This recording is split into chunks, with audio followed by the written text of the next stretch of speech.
जोड़ो न्याय यात्रा का आज 42वां दिन है और ये यात्रा मुरादाबाद पहुंची है। राहुल गांधी अब से कुछ ही देर में यहां से गुजरेंगे। तमाम लोग उनके स्वागत में खड़े हुए हैं, जो कांग्रेस के कार्यकर्ता हैं, मुरादाबाद के आम लोग हैं। इनका क्या कहना है, इनके साथ किस तरीके से अन्याय हो रहा है और राहुल गांधी का स्वागत करने के लिए कितना बेताब है, इन्हीं के बारे में बात करेंगे। सबसे पहले बात आपसे करूंगा, ये बताइए माहौल कैसा है? राहुल गांधी आज जा रहे हैं, भारत जोड़ो न्याय यात्रा निकाल रहे हैं।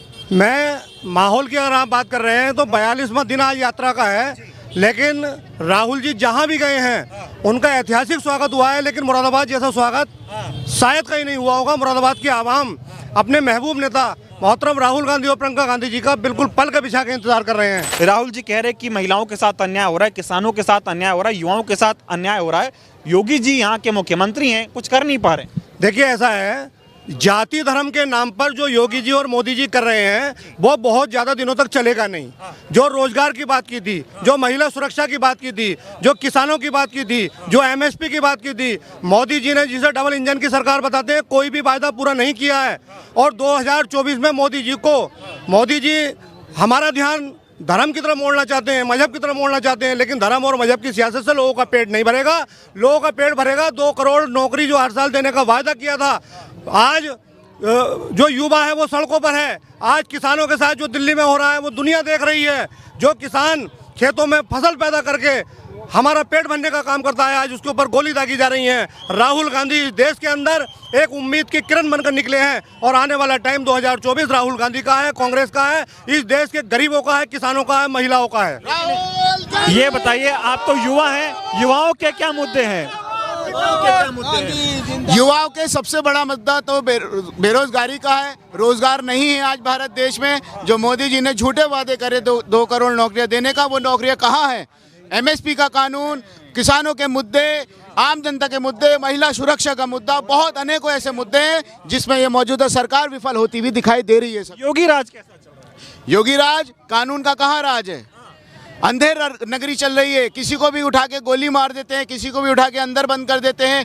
किसी महिला का कोई सुरक्षा का इंतजाम नहीं है। आए दिन कुछ ना कुछ नई चोरी की घटना, कभी लूटपाट की घटना। उत्तर प्रदेश जंगल राज बन चुका है। वो तो बोले थे राम राज्य लेके आएंगे, यहाँ सब कुछ खत्म हो जाएगा, माफियाओं को खत्म कर देंगे, डबल इंजन की सरकार डबल विकास करेगी, लेकिन कुछ विकास हो नहीं पाया। किस तरीके का राम राज है ये? क्या चोरी चकारी होती थी राम राज में? क्या अन्याय होता था राम राज में? क्या दूसरे धर्म वालों को सताया जाता था राम राज में? ऐसा कुछ नहीं है, सिर्फ ये किताबी बातें हैं। जिस अपराध को वो खत्म करने की, माफियाओं को खत्म करने की बात कर रहे हैं, सारे माफिया जब तक माफिया रहते हैं, जब तक वो दूसरी पार्टियों में रहते हैं, जैसे योगी जी और मोदी जी के पास आते हैं वो डिटर्जेंट से और सरफ से धुल जाते हैं, वॉशिंग पाउडर से साफ हो जाते हैं वो सारे लोग। वो माफिया जब तक रहते हैं, जब तक कांग्रेस में रहेंगे, जब तक विपक्ष में रहेंगे, जब तक माफिया रहेंगे।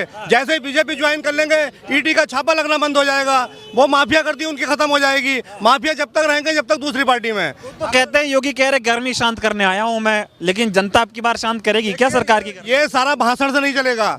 जमीन पर, धरातल पर लोगों को दिखाई दे रहा है कि कहीं पर कोई भी कानून व्यवस्था का कोई इंतजाम नहीं है। कहीं पर भी डेली आप हर जिले में देखो, जैसी जैसी घटनाएं लूटपाट की और बलात्कार की और तमाम तरह के मर्डर्स की घटनाएं सामने आ रही हैं। राहुल जी, योगी जी कह रहे हैं, कहने से कुछ नहीं होगा। आप जमीन पर आकर देखोगे तो आपको पता। झूठ है, जुमला है, तानाशाही है, गुंडागर्दी और कुछ नहीं। जुमलेबाजी है, पूरी जुमलेबाजी है सब। हम कहते हैं, देश की जनता कह रहे हैं 2024 का वैलिड पेपर चुनाव करा दो, पता चल जाएगा दूध का दूध, पानी का पानी, किसकी मोदी गारंटी होगी।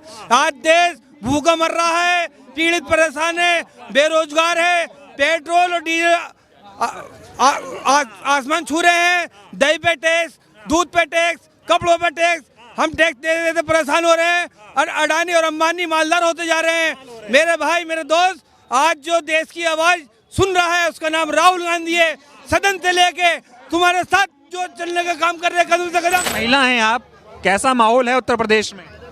देखिए, उत्तर प्रदेश में लहर आई है और जैसे पहले हमारी सरकार थी कांग्रेस पार्टी की, वैसे ही हमारी सरकार आने वाली है। राहुल गांधी जी प्रधानमंत्री बनने वाले हैं। ये महिलाओं ने, आधी आबादी ने ये निर्णय लिया है कि इसमें महिलाएं परेशान है, युवा परेशान है, किसान परेशान है। महंगाई इतनी है कि पहले जो 400 का सिलेंडर था वो आज 12। महंगाई कम करने आए थे मोदी जी, कर नहीं पाए। अरे ये देख रहे हो आप, क्या कम करी है?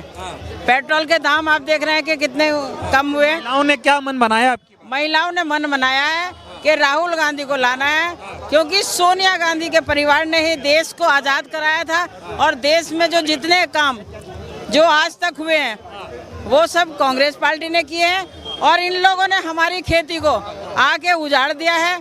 हम अब अपनी खेती को उजाड़ने नहीं देंगे, हम न्याय लेकर रहेंगे। न्याय लेके रहेंगे। भारत जोड़ो न्याय यात्रा मुरादाबाद में पहुंची है। मुरादाबाद की जनता मेरे साथ है, इनसे बातचीत करेंगे। क्या नाम हुआ आपका?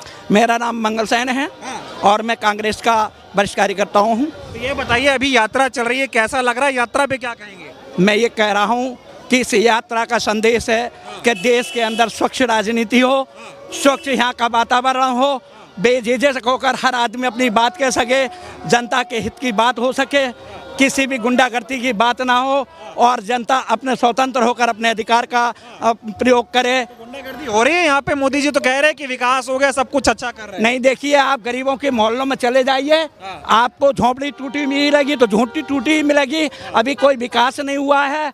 इन्होंने और एक काम किया है प्रधानमंत्री के नाम पर, जो इन्होंने वो मकान बना रहे हैं, प्रधानमंत्री आवास योजना। जी, उस आवास योजना में इनके बैठे हुए दलाल वो 50,000 रुपए की दलाली तक मार रहे हैं।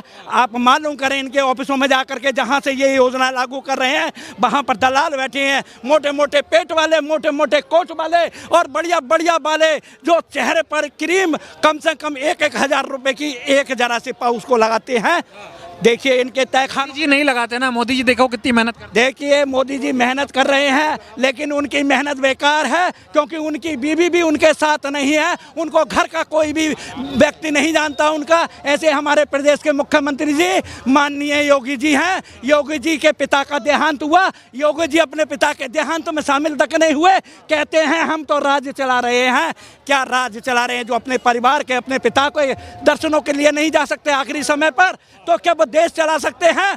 वो तो केवल नफरत की राजनीति कर सकते हैं। भ्रष्टाचार हो रहा है, तानाशाही हो रही है। बिल्कुल बिल्कुल, हर विभाग में चले जाइए, चाहे ईडी का हो, चाहे सीबीआई का हो, चाहे यहाँ के जिला अधिकारी कार्यालय हो, चाहे यहाँ के सीडीओ के दफ्तर हो, सब जगह पर भ्रष्टाचार बैठा हुआ है। मगर भ्रष्टाचार के कोई किसी का काम नहीं करता है। गरीब की झोंपड़ी को तो उजाड़ना चाहते हैं, यहाँ पर जातिवाद का ढंगोसला पीटना चाहते हैं, राम और श्याम के नाम पर इस देश को बर्बाद करना चाहते हैं। जी, हम चाहते हैं, हमारी पार्टी चाहती है कि नफरत की राजनीति छोड़ी जाए और सबको एकता। मोदी जी का क्या होगा 24 में? मोदी जी जैसे आए थे वैसे ही चले जाएंगे, झोला उठाएंगे बिल्कुल झोले में। और फिर भी उनके लिए सीबीआई सीआईडी फिर दोबारा आ जाएगी, जो दूसरे लोगों के लिए प्रयोग कर रहे हैं। वो पूछेंगे जरा मोदी जी अपना थैला दिखा दीजिए, इसके अंदर आप कौन से कागज ले जा रहे हैं जिसमें वो डॉक्यूमेंट्स हो जो विदेशों के अंदर तुम्हारा खजाना हो, उसकी देखभाल करने वाला। वो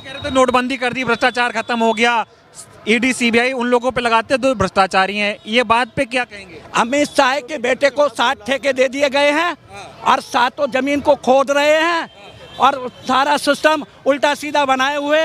देखिए केवल 9 इंच के पाइप में जो मुरादाबाद के अंदर खुदरा हो, आप इंक्वायरी करके देख लीजिए, वो ज़मीन के 12 फीट 14 फीट तक जा रहा है, उसकी खुदाई कर रहा है, उसके अंदर 9 फीट का वो दिखा रहा है। क्या पूरे इस बस्ती का, उसके अंदर गटर का पानी, क्या पाइप तो 9 इंच का है, सीना तो 56 इंच का है। अरे 56 इंच का सीना नहीं है, वो तो बेईमानी का सीना है। वो बेईमानों को देता है, जैसे अडानी है, अंबानी है और दूसरे लोग हैं, इन सब लोगों को लगा रहा है कि मैं ये माल तुम्हारे लिए इकट्ठा कर रहा हूँ, तुम इस माल को लेकर के एक तरफ हो जाइए, विदेशों में पहुँचा दीजिए। जिस टाइम में रिटायरमेंट हूँ मैं, जब वहाँ से जाऊँ तो वहाँ भी यही राजनीति करूँ।